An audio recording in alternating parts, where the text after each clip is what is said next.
Oba was a hunter, strong and skilled. His arrows never missed, and the villagers often praised him. Yet when they gathered in the evenings, laughter around the fires, they teased him.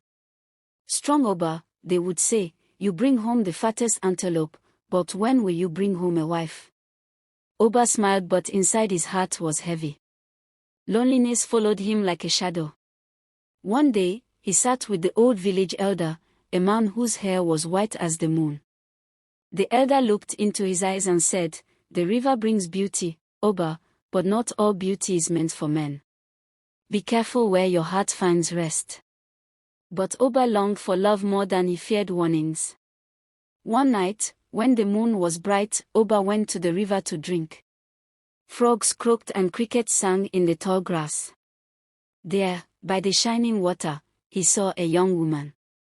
She stood as though carved from the moonlight itself. Her name was Adanna. Her smile was soft, her eyes full of mystery. "I have no family," Adanna whispered. "I have no home. I live by the river." Oba's heart beat fast. "Then I will be your home," he said. "I will keep you safe."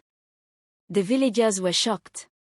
"Who is this woman with no father, no mother? She must be a spirit," they gossiped. But Oba's love was strong, and soon he married her. The wedding drums sounded, and for the first time Oba felt complete. Years passed, and their life was full of joy. Adanna's hands cooked meals that made even the oldest women ask for her secrets.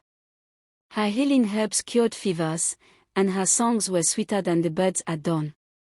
The villagers who once doubted her now admired her. Some even envied her beauty and kindness. But Adanna was different.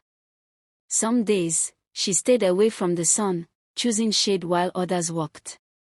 At night, she sat by the river, staring into its depths. Sometimes she hummed strange tunes, songs no one knew.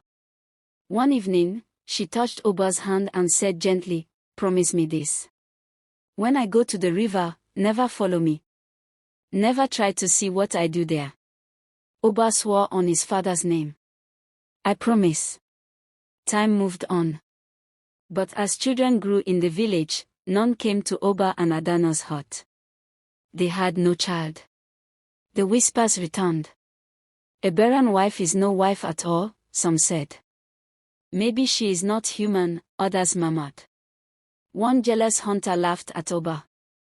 "Perhaps your wife is a spirit wife, hiding her true form." Oba defended her, but at night, doubt grew inside him.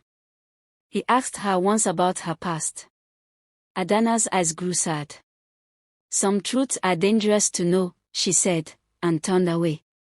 The seed of suspicion began to grow in his heart. One evening, as the sky turned red, Oba watched her walk to the river with her small pot. His chest ached with curiosity.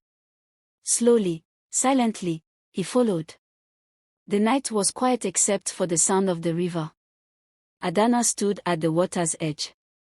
She sang a song that made the trees shiver, a song filled with sorrow and power. Then Oba saw what no man should see. Adanna placed her pot on the ground, and with her hands she peeled her skin away like a cloth. Beneath it shone golden green scales. Her body twisted and stretched, and before his eyes she became a giant snake. Oba's breath caught. Fear and wonder filled him. The woman he loved was not a woman at all. He gasped, and the sound betrayed him. Adanna turned. In an instant she took back her human form, her eyes full of tears. "Oba," she cried. "You broke your promise." Oba stumbled forward. "Adanna, forgive me. I was weak, but my love is strong. Whether you are woman or serpent, you are my heart." But Adanna shook her head. Her voice trembled. "Love without trust is nothing. You swore never to follow me, and yet here you stand." She looked into the river, then back at him. "I am not only your wife, Oba. I am daughter of the river god. I was cursed to walk among men, to live as one of you until betrayed. I gave you my heart, and I truly loved you. But now destiny calls me back. Oba dropped to his knees. No. Stay. I will never doubt you again. Adanna's tears fell like rain. It is too late. She stepped into the water. The river rose around her feet. Her body shimmered, scales glowed, and she became a snake once more. With a final glance at Oba, she slid into the depths and vanished forever. Oba returned to the village broken. Some pitied him, others mocked him. He grew old sitting by the river, listening for her song. But Adanna never came back. And so the tale is told. Trust is the bridge between hearts. Once broken, even love as strong as Oba's cannot survive. Studio microphone outro. What lesson did you take from this story? Would you have obeyed Adanna's warning, or followed curiosity like Oba? Share your thoughts in the comments. And remember, subscribe to RootsTales, where the voices of Africa live forever in story.